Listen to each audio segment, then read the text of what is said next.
अब सुने यमराज की कथा। एक महिला को यमराज मिले, लेकिन वो उन्हें पहचान नहीं सकी। उसने यमराज को पानी पिलाया। इसके बाद यमराज ने महिला से कहा कि मैं तुम्हारे प्राण लेने आया हूँ, लेकिन तुमने मुझे पानी पीने के लिए दिया है, इस कारण मैं तुमसे खुश हूँ। तुम्हें एक अवसर देता हूँ, तुम अपना भाग्य बदल सकती हो। यह कहकर यमराज ने एक पुस्तक महिला को दिया और कहा कि इस पुस्तक में तुम्हारे नाम का एक पृष्ठ है। वहाँ तुम अपने लिए जो चाहती हो वो लिख सकती हो। जैसा लिखोगी वैसा ही होगा। महिला ने पुस्तक हाथ में ली और जैसे ही उसने खोला तो उसमें लिखा था कि तुम्हारी सहेली को खजाना मिलने वाला है। महिला ने वहाँ लिख दिया कि उसे खजाना ना मिले। अगला पृष्ठ खोला तो उस पर लिखा था कि तुम्हारी पड़ोसिन का पति राजा का मंत्री बनने वाला है। महिला ने वहाँ लिख दिया कि वो मंत्री ना बने। कुछ ही देर में उसे अपना नाम का पृष्ठ मिला। वो खुद के लिए अच्छा लिखने के लिए सोचने लगी, लेकिन जैसे ही वो लिखने वाली थी, यमराज ने वो पुस्तक ले लिया। यमराज ने महिला से कहा कि अब तुम्हारा समय खत्म हो गया है। तुम दूसरों का बुरा करने के चक्कर में खुद का भला नहीं कर सकी। महिला को पछतावा होने लगा कि उसने सुनहरा अवसर खो दिया। इसके बाद यमराज ने उस महिला के प्राणों का हरण कर लिया। इस कथा की सीख यह है कि काफ़ी लोग दूसरों का बुरा सोचते रहते हैं, मौका मिलने पर दूसरों का बुरा करते हैं। इस चक्कर में वो कई बार खुद का भला करने का अवसर खो देते हैं। हम दूसरों का भला ना कर सके तो कम से कम किसी का बुरा भी नहीं करना चाहिए। यही सच्ची मानवता है। अगर वो महिला अपनी मित्र और पड़ोसिनी का बुरा नहीं सोचती तो खुद का भाग बदल सकती थी, लेकिन उसने पहले उनका बुरा करने की सोची और खुद के प्राण नहीं बचा सकी। यमराजा की दूसरा कथा। एक बार एक अमृत नाम का व्याकित यमुना नदी के किनारे रहा करता था। वो व्याकित दिन रात यमराज की पूजा करता था, क्योंकि उसे अक्सर अपनी मृत्यु का ही डर लगा रहता था। उसकी पूजा से प्रसन्न होकर एक दिन यमराज ने अमृत को दर्शन देकर कोई वरदान मांगने को कहा। तब इस बात को सुनकर अमृत ने यमराज से अमरता का वरदान मांग लिया। ऐसा वरदान सुनकर यमराज ने अमृत को समझाया कि जिस मनुष्य ने जन्म लिया है उसकी मृत्यु तय है। यमराज की इस बात को सुनकर उस व्याकित ने कहा कि यदि मृत्यु को टाल नहीं जा सकता तो आप मुझे बस इतना सा वर दे दीजिए कि कम से कम जब मेरी मौत मेरे बिल्कुल करीब आने वाली हो तो मुझे इसका पता चल जाए और तब मैं अपने परिवार के लिए कुछ व्यवस्था कर सकूं।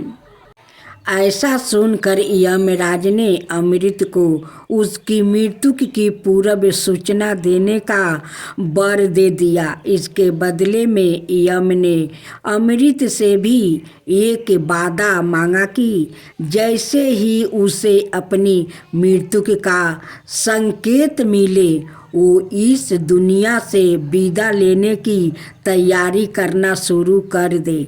इतना कहने के बाद यम देवता अदृश्य हो गया।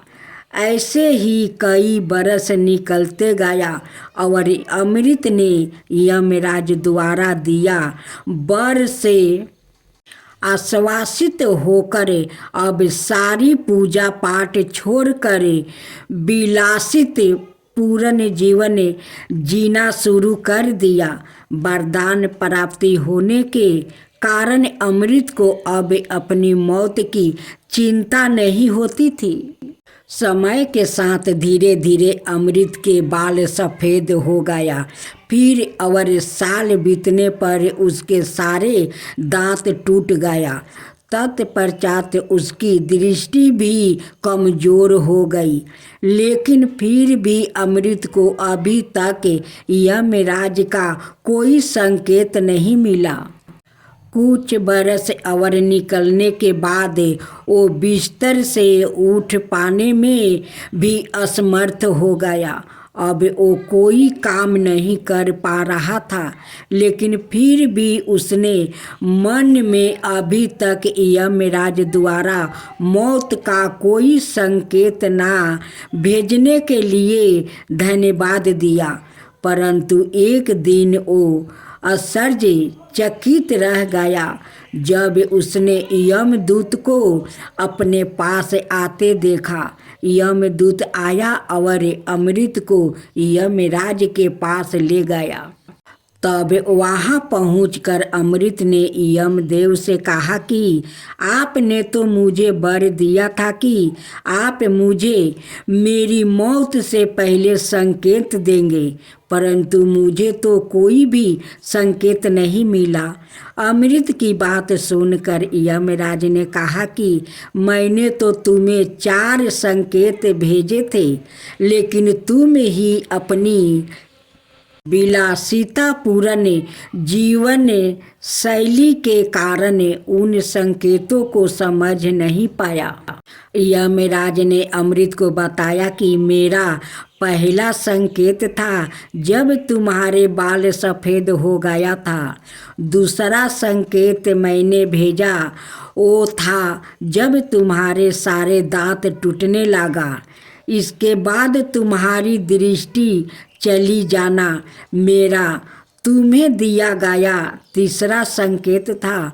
और मेरा चौथा इशारा था जब तुम्हारे शरीर के अंगों ने काम करना बंद कर दिया, लेकिन तुम ही इन सभी मृत्यु के पूर्व मिलने वाले अनलेटों को समझ नहीं पाया। शनि भगवान का तो महिमा अपरंपार है। शनि भगवान का जो भक्त अंतर मन से उनकी मंदिर में जाकर भक्ति कर लेते हैं, उन पर से शनि भगवान अपना नज़र हटा लेते हैं और अपना आशीर्वाद देकर उन्हें भाग बदल देते हैं। और जिसका नसीब खराब हो जाता है, शनि भगवान अपना नज़र उन पर लगा देते हैं। उनकी तकदीर में दुख ही दुख होने लगता है। इसीलिए शनि भगवान को सबसे शक्तिशाली माना जाता है, क्योंकि शनि भगवान का दृष्टि में दुख भी है और सुख भी है। वो दृष्टि से सब कुछ कर देते हैं, किसी को बना देते हैं तो किसी को बिगाड़ देते हैं। इसलिए तो शनि भगवान को दृष्टि से कोई अपना दृष्टि मिलाकर नहीं देखते हैं, क्योंकि जो लोग का तकदीर खराब होता है उसी का दृष्टि जाकर शनि भगवान को दृष्टि से लड़ जाता है और उनकी तकदीर में दुख छा जाता है। बहुत पहले की बात है, 2 आदमी थे, एक अमीर और एक गरीब। दोनों में बहुत अच्छी दोस्ती था। जहाँ जाता है दोनों जाता है। एक दिन की बात है, वो दोनों शनि भगवान का मंदिर में गए। जो अमीर था वो शनि भगवान को डिस्ट्रिक्ट से अपना डिस्ट्रिक्ट लगाकर प्रणाम किया, और जो गरीब था वो अपना डिस्ट्रिक्ट वो झुकाकर शनि भगवान को प्रणाम किया। जो अमीर था उस पर तो शनि भगवान ने अपना डिस्ट्रिक्ट डालकर उन्हें तकलीफ में डाल दिया, और जो आदमी गरीब था वो जो झुका कर अपना नज़र शनि भगवान को प्रणाम किया, उसलिए शनि भगवान वो गरीब को आशीर्वाद दिया। गरीब माला माल हो गया, अमीर फकीर हो गया। उसलिए शनि भगवान का डिस्ट्रिक्ट से कभी कोई डिस्ट्रिक्ट डालकर प्रणाम ना करे। शनि भगवान की जय हो, शनि भगवान की जय हो। आज आप सुने शनि भगवान की व्रत कथा। एक समय स्वर्ग लोक में सबसे बड़ा कौन है लेकर प्रश्न उठा। 9 ग्रहों में वाद विवाद हो गया। विवाद इतना बढ़ गया कि परस्पर भयंकर युद्ध की स्थिति बन गई। निर्णय के लिए सभी देवता देवराज इंद्र के पास पहुंचा और बोले, हे देवराज, आपको निर्णय करना होगा कि हम में से सबसे बड़ा कौन है। देवताओं का प्रश्न सुनकर देवराज इंद्र उलझन में पड़ गया। इंद्र बोले, मैं इस प्रश्न का उत्तर देने में असमर्थ हूँ। हम सभी पृथ्वी लोक में उज्जैनी नगरी में राजा विक्रमादित्य के पास चलते हैं। देवराज इंद्र सहित सभी ग्रह देवताओं उज्जैनी नगरी पहुँचे। महल में पहुंचकर सब देवताओं ने उनसे अपना प्रश्न पूछा, तो राजा विक्रमादित्य भी कुछ देर के लिए परेशान हो उठा, क्योंकि सभी देवता अपनी अपनी शक्तियों के कारण महान थे।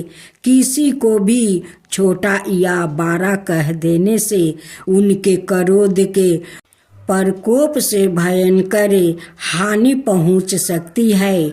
अचानक राजा विक्रमादित्य को एक उपाय सूझा और उन्होंने विभिन्न धातुओं स्वर्ण, रजत, चांदी, कांसा, दर्पण, तांबा, शीशा, रंगा, जस्ता, अबरक, लोहे के 9 आसन बनवाए।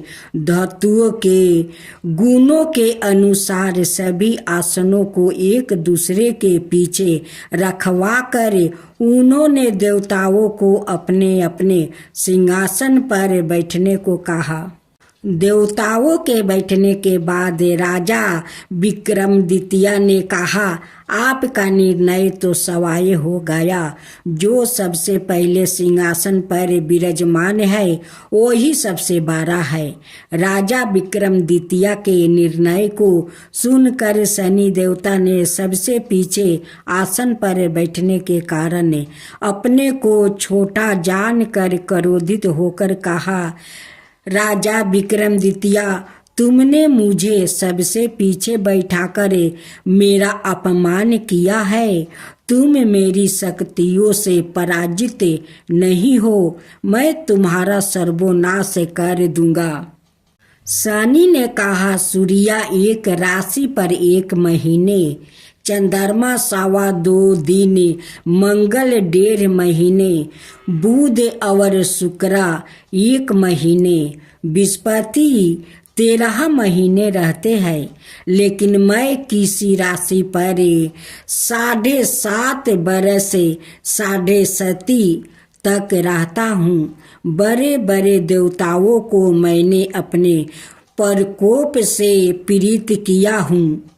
राम को 7.5 के कारण ही वन में जाकर रहना पड़ा और रावण को 7.5 के कारण ही युद्ध में मृत्यु का शिकार बनना पड़ा। राजा, अब तू भी मेरे प्रकोप से नहीं बच सकेगा। इसके बाद अनाए ग्रहों के देवता तो प्रसन्नता के साथ चले गए, परंतु शनि देव बड़े क्रोध के साथ वहां से विदा हुआ। राजा विक्रमादित्य पहले की तरह ही अन्याय करते रहे। उनके राज्य में सभी स्त्री पुरुष बहुत आनंद से जीवन यापन कर रहे थे। कुछ दिनों ऐसे ही बीत गया। उधर शनि देवता अपने अपमान को भूला नहीं था। विक्रमादित्य से बदला लेने के लिए एक दिन शनि देव ने घोड़े के व्यापारी का रूप धारण किया और बहुत से घोड़ा के साथ उज्जैनी नगरी पहुँचे। राजा विक्रमादित्य ने राज्य में किसी घोड़े के व्यापारी के आने का समाचार सुना तो अपने अश्वपाल को कुछ घोड़े खरीदने के लिए भेजा। घोड़ा बहुत कीमती थे। अश्वपाल ने जब वापस लौट कर इस संबंध में बताया तो राजा विक्रमादित्य ने सवाए आकर एक सुंदर शक्तिशाली घोड़े को पसंद किया। घोड़े की चाल देखने के लिए राजा उस घोड़े पर सवार हुआ तो वो घोड़ा बिजली की गति से दौड़ पड़ा। तेजी से दौड़ता घोड़ा राजा को दूर एक जंगल में ले गया और फिर राजा को वहां गिराकर जंगल में कहीं गायब हो गया। राजा अपने नगर को लौटने के लिए जंगल में भटकने लगा, लेकिन उन्हें लौटने का कोई रास्ता नहीं मिला।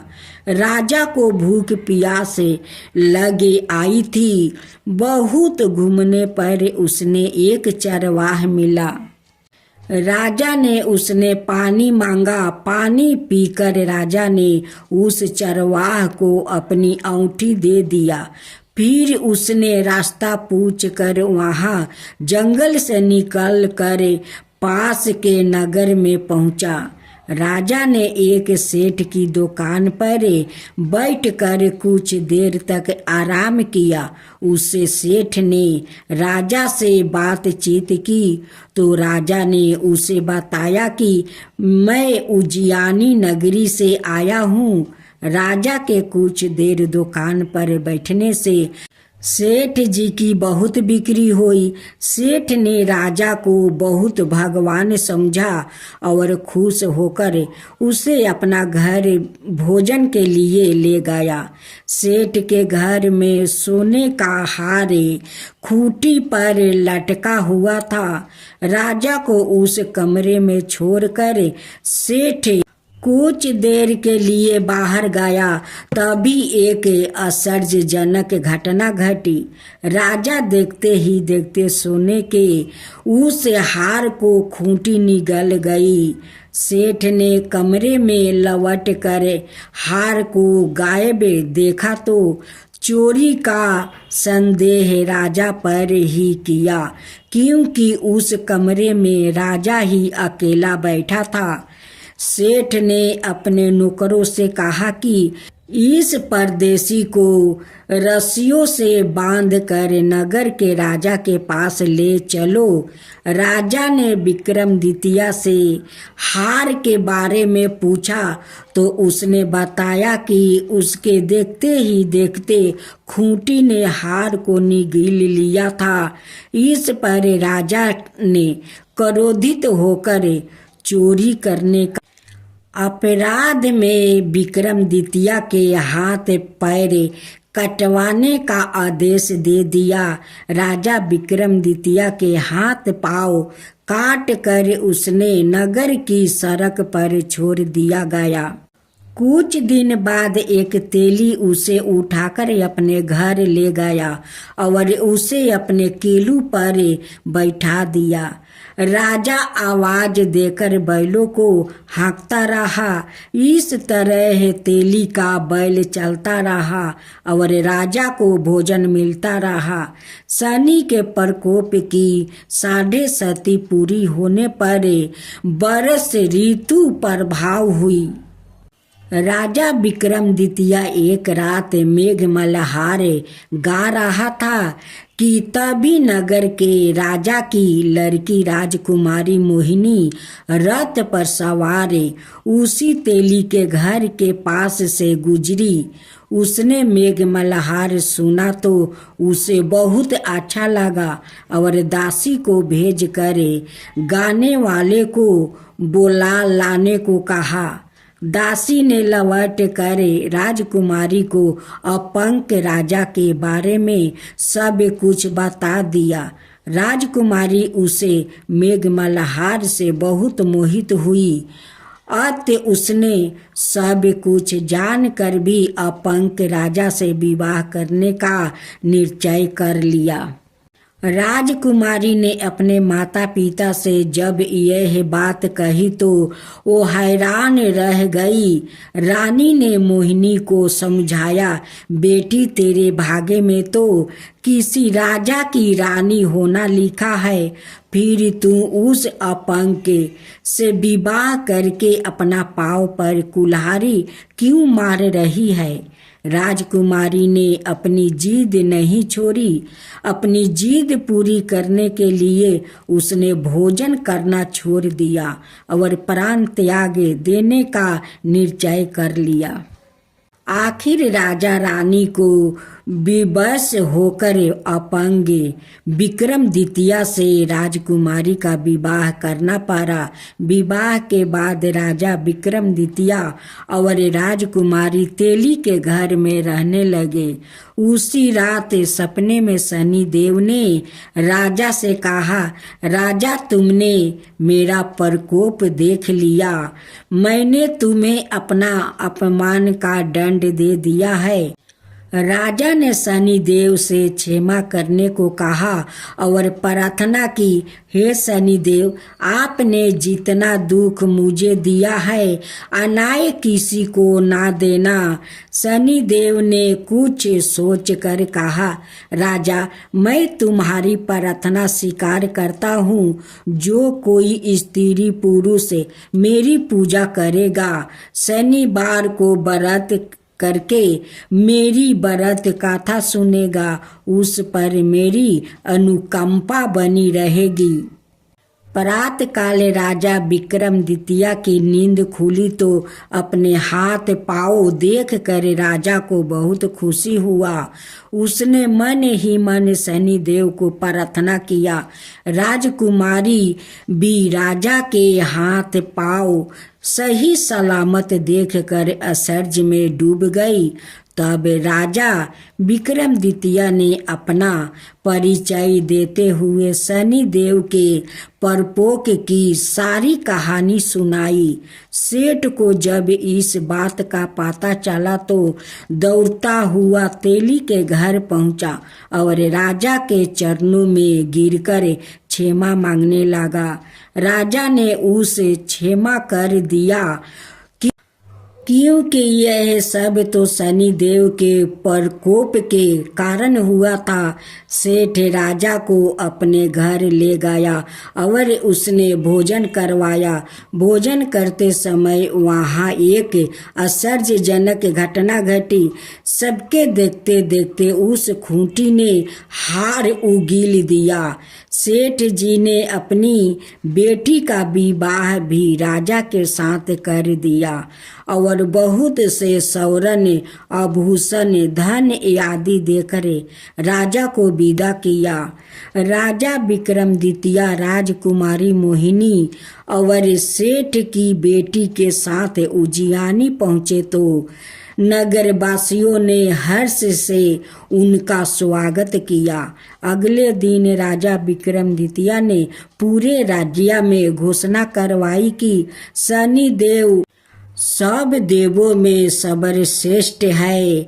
प्रत्येक स्त्री पुरुष शनिवार को उनका व्रत करे और व्रत कथा अवश्य सुने। राजा विक्रमादित्य की घोषणा से शनिदेव बहुत प्रसन्न हुआ। शनिवार का व्रत करने और व्रत कथा सुनने के कारण सभी लोग की मनोकामनाएं शनिदेव की अनुकंपा से पूरी होने लगी। सभी लोग आनंद पूर्वक रहने लगा।